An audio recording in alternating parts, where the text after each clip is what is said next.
Assalamu alaikum students. Today we are going to start our second video of unit number 6 air and water. पिछली video video 1 में हमने इस chapter की reading की थी और इसको एक्सप्लेनेशन इसकी की थी कि कैसे जो हवा जो होती है वो किस किस्म की होती है। अगर वो हल्की हो तो वो ब्रीज होती है, अगर वो तेज हो तो वो स्टॉर्म की सूरत में या गेल की सूरत में होती है। और we can not see air but we can feel it. और जो हवा जो होती है उसके ऊपर अगर डायरेक्ट सूरज की रोशनी तेज पड़ रही है तो वो गर्म होती है, और जब उसके ऊपर सूरज की रोशनी हल्की पड़ती है तो वो ठंडी होती है। और पानी का भी देखा था कि पानी की जो वाटर साइकिल है वो किस तरह प्रोसेस में आती है। मींस के पहले जो है वो सूरज की रोशनी समंदर के ऊपर पड़ती है तो उसमें वेपर्स बनते हैं, पानी गर्म होता है तो वेपर्स बनते हैं, वेपर्स ऊपर जाते हैं तो वो क्लाउड्स बनते हैं। क्लाउड्स जब हैवी होते हैं तो उनके अंदर से पानी नीचे आता है रेन की सूरत में, और इसी तरह ये साइकिल चलता रहता है। So this cycle is called water cycle. Today in this video we will do exercise. So let's start exercise. First है हमारे पास एक्सरसाइज में क्वेश्चन आंसर्स हैं, देन हमारे पास फिल इन द ब्लैंक्स हैं, देन हमारे पास कुछ थोड़ा सा वो draw cloud and colour it है। कुछ मतलब क्लाउड ड्रॉ करना है, उसमें कलर करना है। फर्स्ट ऑफ ऑल जो है वो हम करेंगे fill in the blank. So our first fill in the blank is clouds are made of dash in the air and that is why clouds bring dash.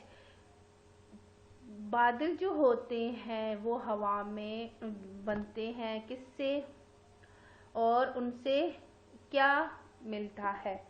तो बादल जो होते हैं वो पानी से बने होते हैं हवा के अंदर, और उनसे जो है वो नीचे रेन आती है। सो in first blank, clouds are made of water in the air and that is why clouds bring rain. When air is hot we feel dash. जब हवा गर्म होती है तो हम कैसा महसूस करते हैं, ये हमने यूनिट में पढ़ा था कि when air is cold we can feel cold. So when air is hot we can feel hot. So second blank is hot. When water turns into gas it is cold. जब पानी जो है वो gas में तब्दील होता है तो वो क्या कहलाता है, it is called vapours. So third blank is vapours. Dash helps in burning. हमने पढ़ा था कि क्या चीज़ है, एक चीज़ होती है जो आग को चलाती है, आग को मतलब लगाती है, और एक चीज़ होती है वो आग को बुझाती है। सो द थिंग इज जो कि आग को जलाती है that is air. Air helps in burning. Fifth is dash is used to put out fire. वही बात कि जो पानी को ठंडा करती है या जो आग को ठंडा करती है या जो आग को बुझाती है, तो उसके लिए क्या चीज़ यूज होती है, तो water is use to put out fire. Air is made up of many dash. हवा जो होती है वो बहुत सी डैश से बनी होती है। So dash is gases. Air जो हवा जो होती है वो बहुत सी गैसों से मिलकर बनी होती है। So students, part number C, draw a cloud and colour it. मैंने यहाँ पे ड्रॉ तो किया हुआ है क्लाउड, मगर इसको मैंने कलर नहीं किया। आप ऐसे भी कर सकते हैं कि आप एक ब्लू कलर का पेपर ले लें, जो चार्ट पेपर होता है, ब्लू चार्ट पेपर ले, उसके ऊपर इसी तरह 2 क्लाउड ड्रॉ करें उसके ऊपर, और उसमें वाइट कलर कर दें। वाइट कलर्स हमारे पास होते हैं तो उसमें वाइट कलर्स करके तो उसको आप इस तरह अपनी बुक के ऊपर पेस्ट करें। This is your home activity, ये आपने अपने घर में होमवर्क में करना है। So answer the following questions. First question is what is air. हवा क्या है। Air is a material it all around us. हवा जो है वो मटीरियल है, मवाद है जो कि हमारे इर्द गिर्द होती है। How is air useful to us, कि एयर जो है हमारे लिए फायदेमंद या हमारे लिए इस्तेमाल में कैसे है। Air is very useful for us and we need it for breathing. हवा जो है वो हमारे लिए इस तरह बहुत यूजफुल है कि हम उससे सांस लेने में वो हमारी मदद करती है। How is water useful to us, हम पानी हमारे लिए कैसे यूजफुल है। Water is use for drinking, cooking, washing, cleaning and putting out fire. पानी जो है वो हमारे ज़रूरत में है हमारे पीने के लिए, हमारे खाने के लिए, हमारे कपड़े धोने के लिए, सफाई के लिए और आग को बुझाने के काम आता है। Next is what is the water cycle, कि वाटर साइकिल क्या है। Heat turns water into vapours which go up in the sky to form clouds. These clouds become heavy and finally the water falls down as rain. This water is stored in rivers which is again heated by sun. This cycle is called water cycle. कहते हैं कि सबसे पहले जो heat जो है वो गर्माइश जो है वो पानी को वेपर्स में तब्दील करती है। जब वो वेपर जो है वो आसमान के ऊपर जाते हैं तो वो बादल बनते हैं और जब वो बादल जो है वो फिर बहुत भारी हो जाते हैं और फाइनली जो उनके ऊपर उनके अंदर पानी होता है वो नीचे आता है बारिश की सूरत में और वो फिर आके पानी दरियाओं में या समंदरों में जमा होता है। इसी तरह वो पानी जो है वो दोबारा हीटेड होके गर्म होके सन के जरिए सूरज के जरिए फिर दोबारा वेपर्स में जाता है। तो ये पूरी जो साइकिल है this is called water cycle.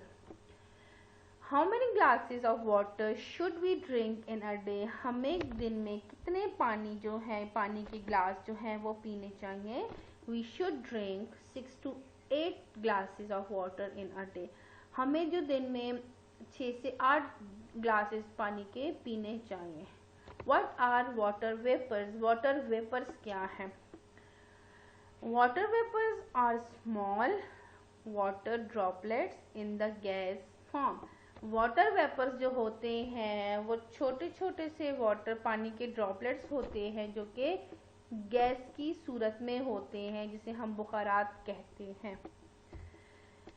So students, here is another exercise, color and label the water cycle। जैसे कि हमने पढ़ा था जो वाटर साइकिल है वो किस तरह है। सबसे पहले जो है वो सन की रोशनी पड़ती है रिवर पे और फिर इस तरह वो सारा सिस्टम जाता है। तो हमारे पास ये जो नंबरिंग दी हुई है हमने इन नंबरों को लिखना है। So first is sun, second is cloud, फिर रेन होती है, फिर उसके बाद पानी नीचे आता है, फिर वेपर्स है and then tree.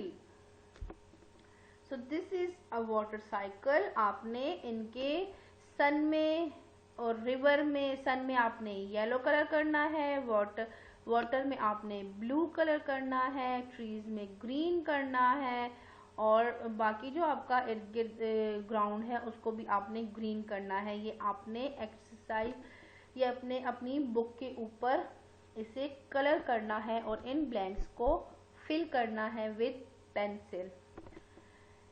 So students, here are few experiments on your book। ये आपके पास कुछ एक्सपेरिमेंट्स हैं 5 जो आपकी बुक पे हैं। इनको अभी मैं एक्सप्लेन करती हूँ। जब आप लोग इंशाल्लाह नेक्स्ट वीक आएंगे स्कूल तो हम इसको स्कूल में इन जो एक्सपेरिमेंट्स हैं इनको हम करेंगे। First is fill a balloon with tap water and put it over a flame, does it burst, what will happen if we expose an air filled balloon on fire. कहता है कि ऐसा काम करें कि एक बैलून ले, उसके अंदर पानी को भरिए और उसको एक फ्लेम या फिर मोमबत्ती के ऊपर रख दीजिए तो देखें कि क्या वो फटता है। और कहते हैं अगर हम इसी तरह करें कि उसको हम बैलून को हवा से भर के आग के ऊपर या मोमबत्ती के ऊपर रखें तब क्या होता है। सो जब आप नेक्स्ट वीक आए तो आपने अपने साथ बैलून्स, 2 बैलून्स, एटलीस्ट 2 बैलून्स लेके आने हैं, ताकि हम ये एक्सरसाइज कर, ये हम एक्टिविटी कर सकें और हम देखें कि जब हम पानी का बैलून रखते हैं तब क्या होगा, जब हम हवा से भर के बैलून रखेंगे तो तब क्या होगा। नेक्स्ट है take a drinking straw, make a small loop of paper and another bigger one, attach each of them on both ends of the straw। कहते हैं कि एक स्ट्रॉ लीजिए जिससे हम जूसेस, पानी वगैरह पीते हैं, और उसके बाद पेपर का एक लूप सा बनाइए, एक छोटा बनाइए एक बड़ा बनाइए, उन दोनों के सिरों, उन दोनों को स्ट्रॉ के दोनों सिरों पर जोड़ दीजिए। तो आप जब आएंगे तो आपने स्टूडेंट्स एक स्ट्रॉ भी साथ में लाना है। Try to fly it like a paper plane. What support this plane is flying? Is it air or something else? इसके बाद ये एक पेपर प्लेन बन जाएगा। तो इसको हम उड़ाएंगे तो हम देखेंगे कि इसको उड़ाने में क्या चीज़ हमारी मदद कर रही है, आया कि वो हवा मदद कर रही है या कुछ और। Hold a wet cloth in front of a table fan. How does it feel? Does the temperature change? Will you feel the same if you do it with a dry cloth? कि आप एक गीला कपड़ा लीजिए, पंखे के सामने, जो पेडेस्टल, जो टेबल फैन होते हैं उनके सामने, उसको उसके सामने रखिए और फील कीजिए कि आपकी तरफ कैसी हवा आ रही है, क्या ये टेम्परेचर को चेंज कर रही है। और उसी तरह एक खुश्क कपड़ा रखिए और फिर महसूस कीजिए कि दोनों की हवा में क्या फर्क है। नेक्स्ट है light a candle and let it burn for a few minutes. Now cover it with a jar, what happens after a while.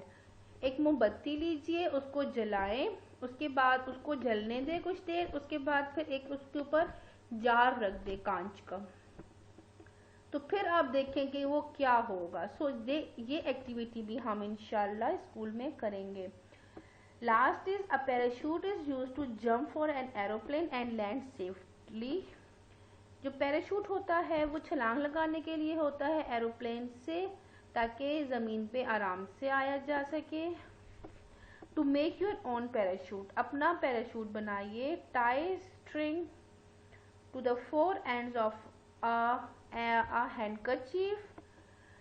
Now tie all 4 loose ends to a weight like a razor, empty ink pot etc. कि आप जो है वो अपना जो handkerchief है, आपका जो रुमाल है, उसके चारों कोनों को बांधिए धागों से, पहले बांध के धागों से, और उसके बाद वो फिर धागे जो हैं उसको आपने नीचे किसी भी पत्थर से बांध ले, या किसी इंक पॉट से, या फिर रेजर से बांध ले जो हैवी हो। Now let it fall down from a height, उसके बाद उसको ऊंचाई से छोड़ दे। You can stand on chair, आप चेयर पे भी खड़े हो सकते हैं, आप टेबल पे भी खड़े होकर उसे छोड़ सकते हैं। And see it glide down slowly and smoothly, और फिर देखिए कि वो आराम से और कैसे आराम से वो जाता है। सो स्टूडेंट्स, जब आप अगले हफ्ते इंशाल्लाह आएंगे तो आपने अपने साथ 2 बैलून्स, एक स्ट्रॉ और एक हैंडकरचीफ, अपना रुमाल साथ में लाना है, ताकि हम ये एक्सपेरिमेंट्स कर सकें। So students, do question answers on notebook, do exercise on book page number 41 and 42, do neat and clean work. Question answer जो है वो आपने नोटबुक के ऊपर करने हैं, जबकि जो आपकी एक्सरसाइज पेज नंबर 41 और 42 पर है वो आपने बुक के ऊपर करनी है विद पेंसिल्स। और do neat and clean work on both notebook and book. Allah Hafiz students.